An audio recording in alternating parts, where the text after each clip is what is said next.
Dahito manin kakapsat iti pagayam ken kapsat yo ti apo nga mangipatpatawag manen no kasano iti tiyempo dito ayan bi nga Isabela. So nasapa itatay dito do ken iti ang angin iso nga mangsibsibog kadagitay mula tayo nga napateng.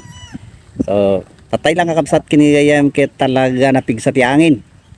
Ket ti kamamak mi pa itatay baka no ripugan na dagitay black canvas nga iso nga nagkargaan kadagitay tabako nga nagango dito uneg.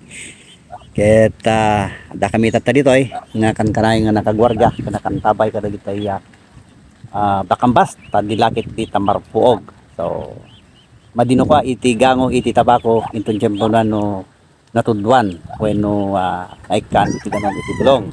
So agbalino ka nga recheck iti tabako awan iti nangato nga grade iti tabako no kakakabsat kini gayam. So as kakabsat nalulem ken makita tayo iti daya ket talaga nga adda sag paminsan nga garruod na. So nasapa manen iti income panagmumula dito ay probinsyang Isabela kadagitay nakasagana nga bini nga mais nga iso nga isublat manen nga imula kadagitay nagpatpatan iti barley. Daytay kapsat ko daytoy kakabsat nga adu iti ginatod na wala ma iti palyo daytat kakabsat.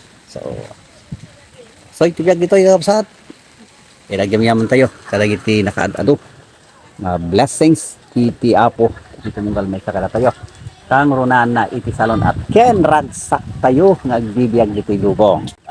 Thank you very much kada kayo amin mga kaibigan ko dyan Luzon, Visayas, and Mindanao ti apo ti kan kanayong matumulong ken mang bendisyon kada tayo amin kasabsat kini gayan. So